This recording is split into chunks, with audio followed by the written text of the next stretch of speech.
All right, we are going to look at federal courts, and this includes the Supreme Court.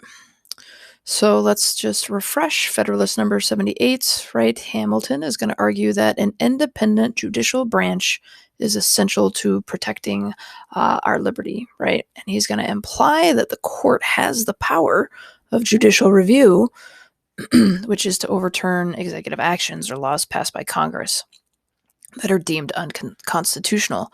Now, remember, there is going to be a case at the Supreme Court level that is going to solidify this and actually do it, and then thereby setting the job description of the Supreme Court from then on.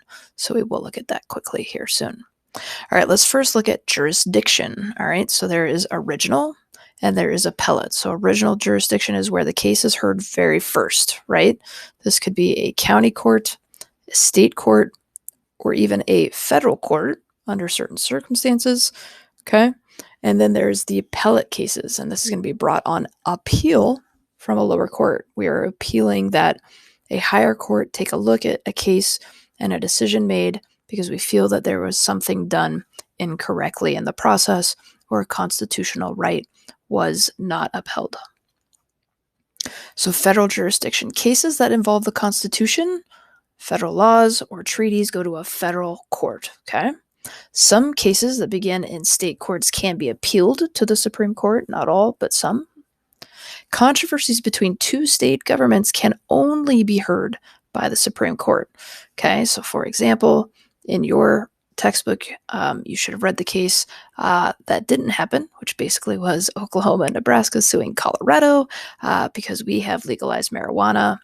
Okay, the argument was that they are suffering from an increase in bringing in marijuana into their states illegally, and the Supreme Court has refused to hear the case. So, but in that situation, they were able to try to get the Supreme Court to listen to them. All right, there's also something called standing to sue, and this is meaning that a party has to demonstrate actual harm or reasonable relation to the situation being challenged, okay? You can't just be like, oh, you know, my feelings were hurt about something. So there actually has to be something there, and you have to be able to prove it, okay? The Supreme Court is a court of concrete review, which means there must be an actual dispute rather than a court of abstract review, which is involving a hypothetical dispute. So you can't take a case there that says, well, if this happens, then we're going to have to be dealing with all of these byproducts because that's all hypothetical, and well, we don't know for sure if you're going to deal with all that stuff. So, okay, abstract review is not looked at by the Supreme Court. The Supreme Court looks at concrete review, an actual dispute between two groups. Okay.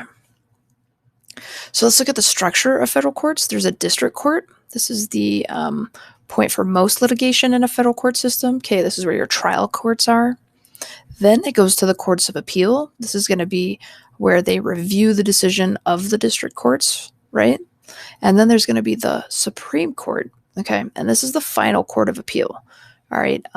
They choose which cases they take. They choose which cases they don't. They make their decision, and you're done. It's over. There's nowhere else to go, okay?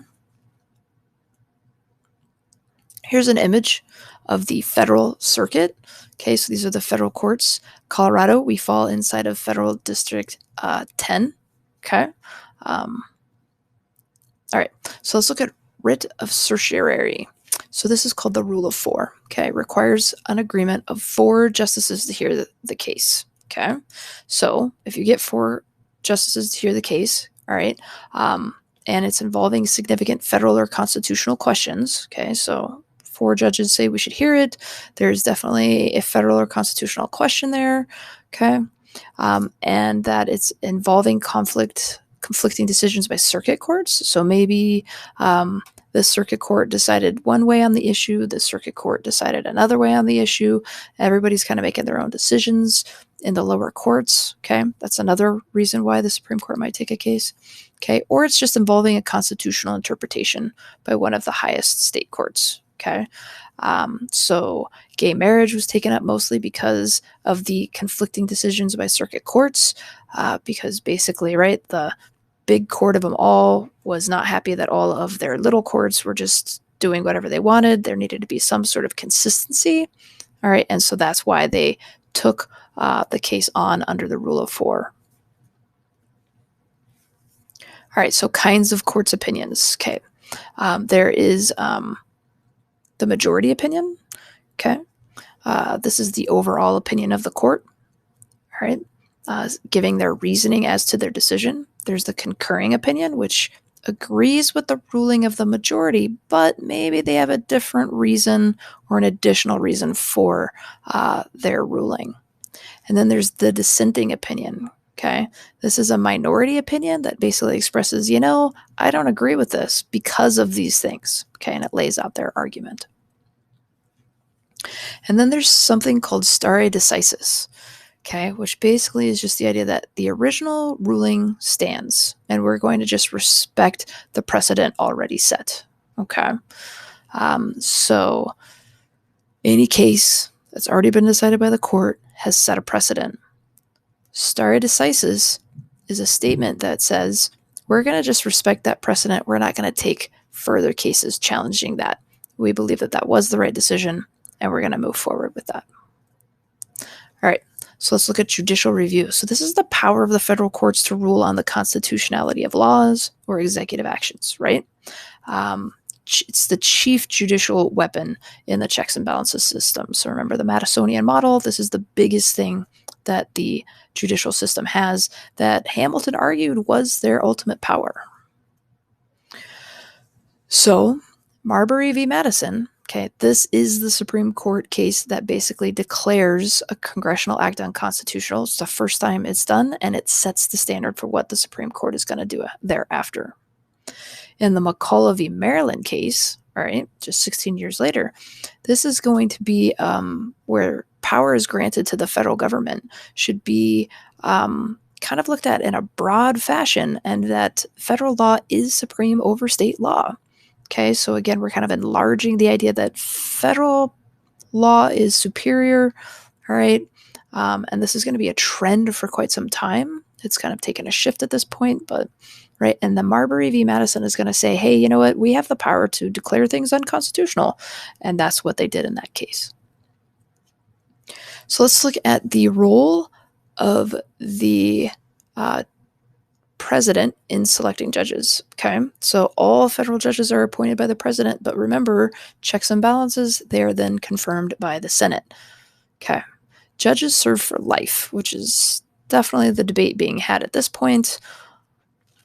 All right, senatorial courtesy allows a senator from the president's party to reject a nominee from his or her state. So it just kind of says they have a conversation. They say, hey, I'm going to nominate this person. And maybe that senator's like, well, I don't know about that. So that's something there. But what you need to know, right? Nominated by the president, appointed and confirmed by the Senate, right? And they serve for life. Presidents appoint nominees basically based off of who shares their political beliefs. So like this cartoon is showing, at this point where there is a majority because the Senate refused to nominate anybody within Obama's last 300 days of his second term. So that left a seat vacant for the new election. So in 2016, Trump was able to nominate somebody to fill that space. All right, he was then afforded the opportunity to nominate a second judge, all right, due to somebody resigning and leaving the Supreme Court. And then he was able to nominate a third judge due to the passing of Ruth Bader Ginsburg. All right, so constitutional interpretation. There's a couple things here. Strict construction or judicial restraint, okay? You need to know this. Judges are bound by the word of the Constitution. Okay, they feel that they are simply just interpreters. They are not policymakers. Okay, this is the idea that they're connected to the original intent of the Constitution.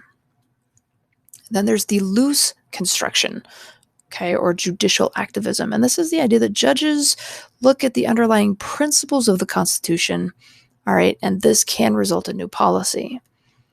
Arguably, if you look at judicial decisions, you will see that most justices flow back and forth between these two.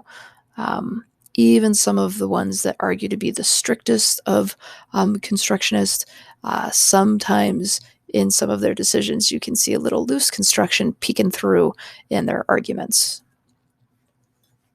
So arguments for judicial activism, right? The idea is that the courts should correct the injustices that other branches or state governments refuse to do.